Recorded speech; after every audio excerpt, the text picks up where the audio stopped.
कई दिनों से कई सारे कैंडिडेट्स पूछ रहे थे लगातार कि सर, सबसे बड़ा मुद्दा इस समय जो बना हुआ है बिहार में शिक्षक भर्ती को लेकर सबसे बड़ा मुद्दा बना हुआ है। कई सारे बच्चे पूछ रहे थे कि आखिर बीएड वालों को निकाल दिया गया, क्या स्थितियां हुई और आगे क्या होगा, कैसे तैयारी करें, ये बहुत कुछ चीजों को लेकर के इस पर लगातार बच्चों ने सवाल किए।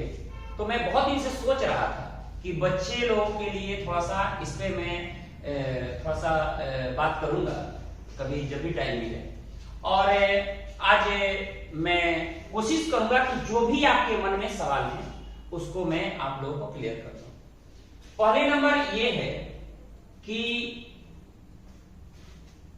सर्वोच्च न्यायालय ने ये चीज को लेकर के खारिज कर दिया कि बीएड वाले जो अभ्यर्थी हैं वो प्राइमरी शिक्षक नहीं बनेंगे। उन्होंने ये बात कही और सर्वोच्च न्यायालय जब ये बात कह दी तो सर्वोच्च न्यायालय के डिसीजन के बाद बिहार लोक सेवा आयोग ने एग्जाम लिया। उसने कहा कि भाई हम समय पे एग्जाम लेंगे, समय और एग्जाम लिया भी। उन्होंने कहा कि रिजल्ट के समय देखा जाएगा। ये बात तो हमने पहले भी बताया था कि बीपीएससी जो एग्जाम लेगा इसको कुछ समय के लिए आगे बढ़ा देना चाहिए और पुनर्विचार के लिए याचिका डाले जानी चाहिए इसके सर्वोच्च न्यायालय में। सर्वोच्च न्यायालय ऐसा नहीं कि सर्वोच्च न्यायालय जो डिसीजन दे दिया उसमें बदलाव नहीं हो सकता है, हो सकता है, बदलाव हो सकते हैं, ऐसा नहीं कि नहीं हो सकते। सर्वोच्च न्यायालय ने जो भी डिसीजन दिया उस पर उसमें बदलाव हो सकते हैं, लेकिन कब? जब सर्वोच्च न्यायालय की जिस पीठ ने जो डिसीजन दिया है, मान लेते हैं 2 जज की अगर पीठ है तो उससे अधिक जजों की पीठ अगर रहती है तो उस डिसीजन को परिवर्तित कर सकती है। जो पहले के डिसीजन है उस पर पुनर्विचार करके उसको बदला जा सकता है, ठीक है। या किसी वैकेंसी के संदर्भ में उस पर राहत दिया जा सकता है, सर्वोच्च न्यायालय ऐसा कर सकती है। लेकिन बिहार सरकार ने इस पर कोई काम नहीं किया, ऐसा कोई काम नहीं किया। उसने कहा कि भाई हम पहले एग्जाम ले लेंगे, उसके बाद हो सकता है अलग अलग इस पर अपने विचार हो, लेकिन हमको लगता है कि बीपीएससी पहला नंबर की एग्जाम लेने का पर्पस हो सकता है कि बहुत सारे लगभग 4 लाख के आसपास जो बीएड अभ्यर्थी जो फॉर्म भरे थे उनका पैसा के रिफंड कीजिए। ये बड़ा प्रॉब्लम, सबसे बड़ी समस्या। एग्जाम ले लिए, बच्चे संतुष्ट हो गए। हाँ, ये बात अलग की है कि आपका चांस नहीं गया, ठीक है। पहले ही बताया गया था कि अगर बीएड वालों को अगर मान लेते हैं कि अगर रिजल्ट नहीं दिया जाता है तो आपका चांस नहीं जाएगा, वो बरकरार रहेगा, ठीक है, कोई अटेम्प्ट नहीं गिना जाएगा। अब ये बात तो चलिए ठीक है, ये तो अच्छी बात है। लेकिन अब ये बात आ गया कि जो बीएड वाले अभ्यर्थी हैं अब वो क्या करेंगे। तो आयोग ने ये बात कही कि हम अगले शिक्षक भर्ती के प्लान तैयार किए हैं और ये अक्टूबर नवंबर में हम ले सकते हैं। अक्टूबर में हो सकता है विज्ञप्ति जारी करें और फिर नवंबर दिसंबर में हम एग्जाम ले सकते हैं। अभी बीपीएससी जिस तरह से काम कर रहा है तो उस हिसाब से देखा जाए तो टाइम पे हो सकता है कि एग्जाम ले लें, नवंबर लास्ट या दिसंबर में एग्जाम ले लें। अगर मान लेते हैं कि बीपीएससी अगर एग्जाम ले रहा है तो स्थितियां क्या है। पहला नंबर, 2 लोगों को यहां पर, एक है मिडिल के लिए और दूसरा है माध्यमिक।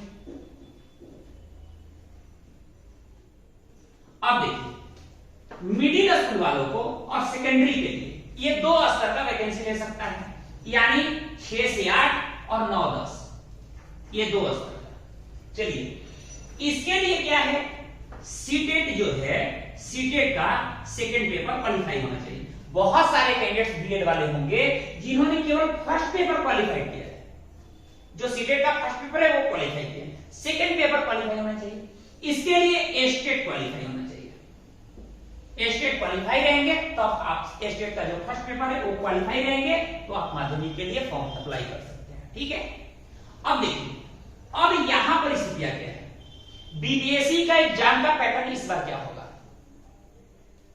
अगर आप बहुत हल्के में ले रहे हैं तो आप सोचिए, आपके पास मान लेते हैं यहां 50,000 वैकेंसी है, 50,000 यहां वैकेंसी है, मान लेते हैं यहां पर 50,000 वैकेंसी है, 50,000 वैकेंसी है। बीएड वाले अभ्यर्थी जो प्राइमरी से निकले हैं वहां पर 4 लाख है, और जो नए अभ्यर्थी जो जुड़ेंगे, जो अभी सीटेट का जो फॉर्म जो जिन्होंने एग्जाम दिया है, जो आगे एग्जाम है, अगर वो जुड़ते हैं तो ये मिला करके टोटल लगभग 8 लाख के आसपास जाएंगे, 6 लगभग 7 से 8 लाख ये जाएंगे।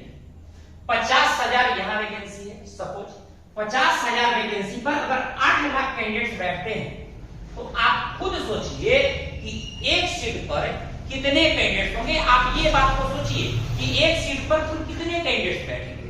अब मान लेते हैं कि 8 लाख है, यहां 50,000 सीट है, तो पता चल रहा है कि लगभग एक सीट पर कम आपको कंपटीशन में बैठने वाले जो कैंडिडेट्स हैं, अगर ये 1 लाख भी होते तो 2 कैंडिडेट्स बैठते। अगर ये 8 लाख है तो सीधा सा बात है 16 कैंडिडेट, एक सीट पर 16 कैंडिडेट्स बैठते। आप खुद सोचिए कंपटीशन कैसा होगा। इस बार जो आपने एग्जाम दिया या जो लोग पेपर दिए उसमें क्या स्थितियां रही। सब लोग कह रहे थे बीपीएससी एग्जाम बहुत टफ लिया है। भाई बीपीएससी ले रहा है तो एसएससी का तो एसएससी लेवल का देगा नहीं, रेलवे ग्रुप डी का तो देगा नहीं, वो अपने लेवल अपने स्तर पर लेगा। और जब अपने स्तर पर लेगा तो आप तैयारी के स्तर को बढ़ाइए, क्योंकि आप एक शिक्षक बनने जा रहे हैं।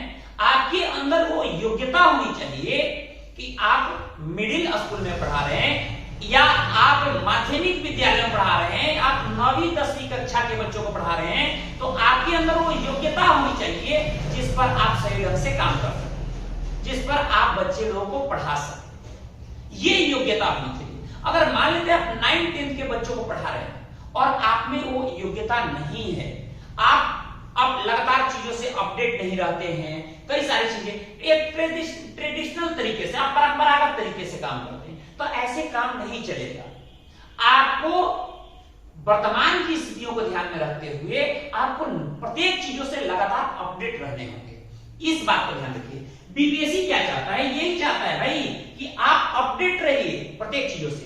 दूसरी बात यह है कि जब आपने पेपर दिया था तो प्राइमरी वाले जो पेपर दिए थे वो कह रहे थे कि बहुत टफ पेपर है, सेकेंडरी वाले वो भी कह रहे हैं कि बहुत टफ पेपर है। भाई पेपर टफ नहीं है, आपने पढ़ाई इस लेवल का नहीं किया, आपने बीपीएससी को थोड़ा सा हल्के में लिया। अगर यहां पर आप अगर मान लेते हैं 14 या 16 कैंडिडेट एक सीट पर बैठते हैं, तो आप जरा सोचिए यहां का कटअप क्या जाएगा, कटअप क्या जाएगा पालन।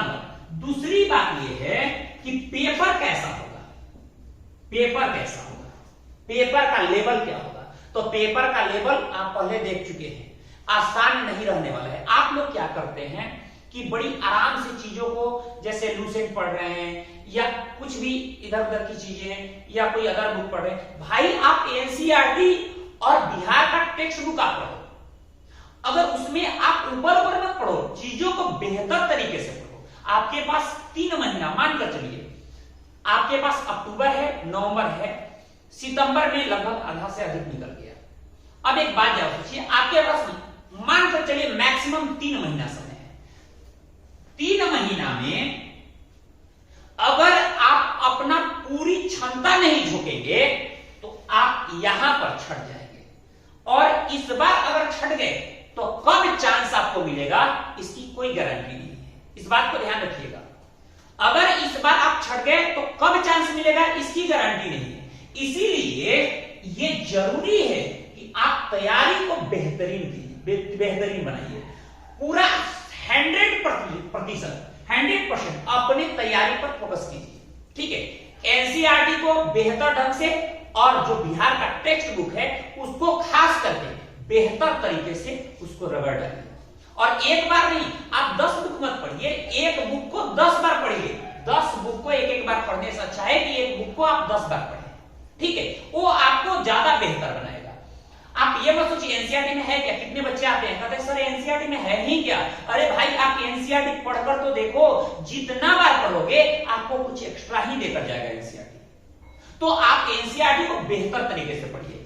आप 6 से लेकर के 10 तक बहुत अच्छे तरीके से आप सब्जेक्ट पे फोकस कीजिए। अगर एसएसटी वाले हैं तो एसएसटी को बेहतर तरीके से, हिस्ट्री को, ज्योग्राफी को, इकोनॉमिक्स को, पॉलिटी को बेहतर तरीके से आप पढ़िए, इकोलॉजी को बेहतर तरीके से पढ़िए। अगर साइंस वाले हैं तो फिजिक्स, केमिस्ट्री, बायो और मैथ इसको बेहतर तरीके से आप पढ़िए। अब ये नहीं कि केवल ऊपर ऊपर आप पढ़ रहे हैं, नहीं, आप कोई छोटा सा बुक उठाए और देख करके उसे हो जाएगा, ऐसे नहीं होगा भाई।